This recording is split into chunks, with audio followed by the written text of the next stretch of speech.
आज की वीडियो में हम डिस्कस करेंगे कि हमें कौन कौन से एक्सटेंशन जो है हमें इंस्टॉल करने चाहिए अपने वीएस कोड में। ज़रूरी नहीं कि हमें सारे एक्सटेंशन को इंस्टॉल करने की ज़रूरत है, जितना हो सके अपने वीएस कोड को आप लाइट वेट रखें। तो यहाँ मैंने एक्सटेंशन नाम का एक फ़ोल्डर बना रखा है, उसके अंदर मेरी फ़ाइल है index.html नाम से। मैंने यहाँ बॉयलरप्लेट भी क्रिएट कर लिया है और यहाँ मैं एक हेडिंग दे दूँगी वीएस कोड एक्सटेंशन। ठीक है, तो आज हम 5-6 एक्सटेंशन के बारे में डिस्कस करेंगे। उसका पाथ जो है हम वो कॉपी पेस्ट भी कर लिया मैंने। ठीक है, तो इसे थोड़ा मैं सेट कर देती हूँ, आपको दिखाती हूँ इसमें डिफरेंस क्या है। तो सबसे पहला जो एक्सटेंशन मैं इंस्टॉल करने जा रही हूँ वो है लाइव सर्वर। ठीक है, लाइव सर्वर काम कैसे करता है मैं बताती हूँ। जैसे मान लो यहाँ मैंने पैराग्राफ लिखा है, बार बार मुझे यहाँ सेव करना पड़ा, यहाँ मुझे ब्राउज़र पर रिफ़्रेश करना पड़ रहा है। ठीक है, फिर यहाँ मुझे सेव किया, फिर मैं यहाँ अपने पेज को रिफ़्रेश कर रही हूँ। तो इस तरह बार बार करने से अच्छा है कि हम लाइव सर्वर इंस्टॉल कर लें। ठीक है, तो लाइव सर्वर क्या होता है कि बार बार हमें इस पेज को रिफ़्रेश करने की ज़रूरत नहीं पड़ती है, वो खुद ब खुद रिफ़्रेश कर लेता है।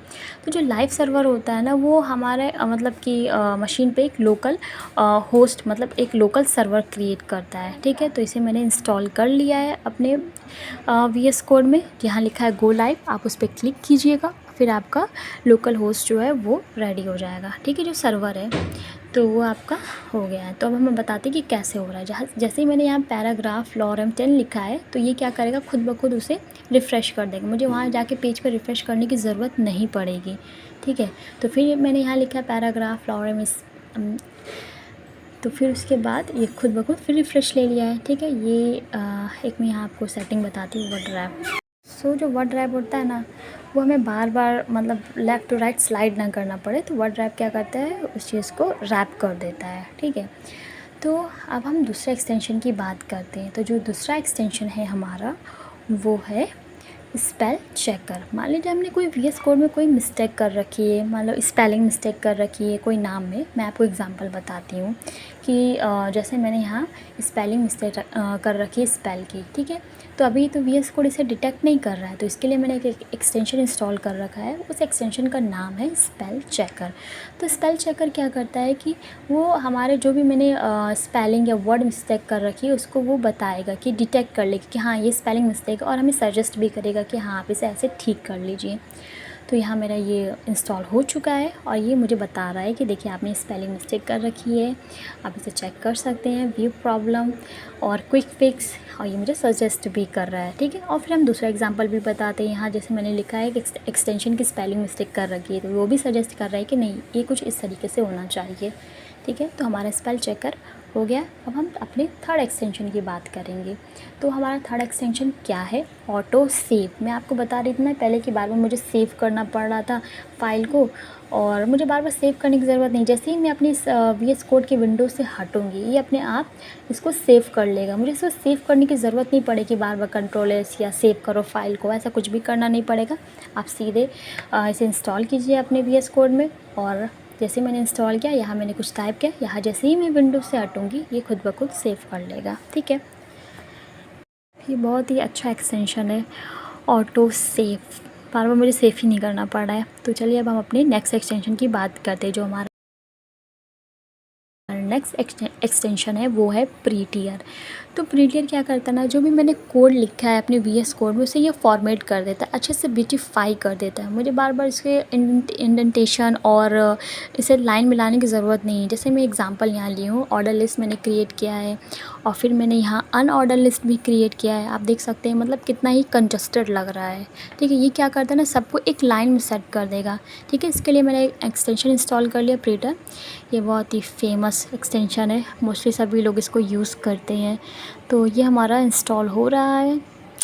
इंस्टॉल उसके बाद हम चलते हैं अपने index.html पे। तो मैंने क्या किया, सबको सेलेक्ट कर लिया। ठीक है, तो जैसे ही मैंने इन सबको सेलेक्ट किया है और हम फॉर्मेट डॉक्यूमेंट पे जाएंगे और फॉर्मेट कोड फॉर्मेटर कर देंगे, तो ये क्या करेगा, फॉर्मेट कर देगा। ठीक है, तो प्रीटियर का यही काम होता है। इससे पहले मुझे कुछ सेटिंग भी करनी होगी, आपको बताते हैं कि सेटिंग क्या है। मान लीजिए कि मैं इसे चाहती हूँ ना कि ऑटो सेव पे, जब मैं इसे सेव करूँ तब मेरा प्रीटी कर दे, मतलब तब इसे इंडेंटेशन ये जो भी चीज़ें उसे सही कर दे, कोड को फॉर्मेट कर दे अच्छे से। ठीक है, तो ये हो गया। और दूसरा क्या है, हमें ये भी सेटिंग करनी पड़ेगी डिफ़ॉल्ट फॉर्मेट। तो मेरा यहाँ नन था, मैंने क्या किया, इसे प्रीटियर में सेट कर दिया।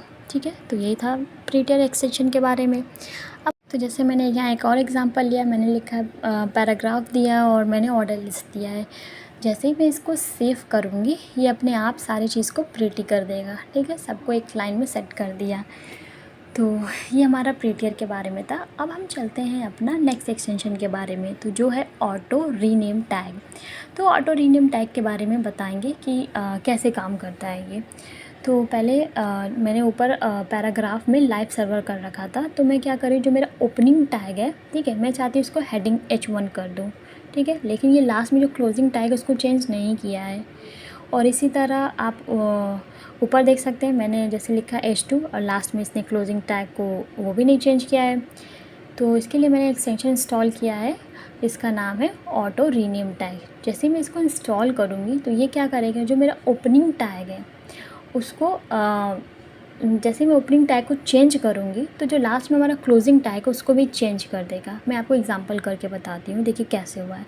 यहाँ मैंने अभी पैराग्राफ में H1 लाइव सर्वर पे मैंने यहाँ क्या लिखा था, जैसे मैंने H1 लिखा है तो ये लास्ट में क्या किया, H1 को कन्वर्ट कर दिया, मतलब पैराग्राफ जो हमारा क्लोजिंग टैग है उसको H1 में कन्वर्ट कर दिया।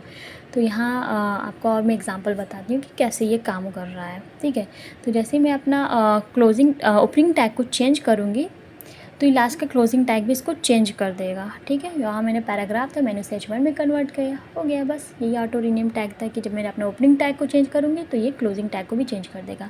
और जो मेरा लास्ट एक्सटेंशन है वो है फाइल आइकॉन। तो इसका इसे भी मैं इंस्टॉल करती हूँ। तो इसमें क्या है ना कि मेरी जब मैं कोई चीज़ सेव कर रही हूँ, ठीक है, कोई फ़ोल्डर बना रही हूँ, अभी मैं आपको एग्जांपल करके बताती हूँ। ठीक है, इसे मैंने इंस्टॉल कर लिया है। जैसे मैंने यहाँ फ़ोल्डर क्रिएट किया है स्टाइल नाम से, उसके अंदर मैंने फ़ाइल दे देती हूँ style.css। ठीक है, तो अभी ये कुछ इस तरीके से दे रहा है। एक और मैं आपको एग्जांपल बताती हूँ। यहाँ मैंने स्क्रिप्ट नाम का फ़ोल्डर बनाया, उसके अंदर मैंने लिखा script.js। ठीक है, अभी ये अच्छे से ये मुझे आइकन वाइकन बना के दे रहा है क्योंकि मैंने इंस्टॉल कर रखा है फाइल आइकन। जैसे ही मैं इसे अनइंस्टॉल करेंगे तो आप इसका डिफरेंस देखिएगा क्या है। ठीक है, इंस्टॉल और इंस्टॉल में कर रही हूँ, यहाँ आप डिफरेंस देख सकते हैं कि आइकन में फ़र्क पड़ रहा है। ठीक है, तो बस ये हमारा सारा एक्सटेंशन था।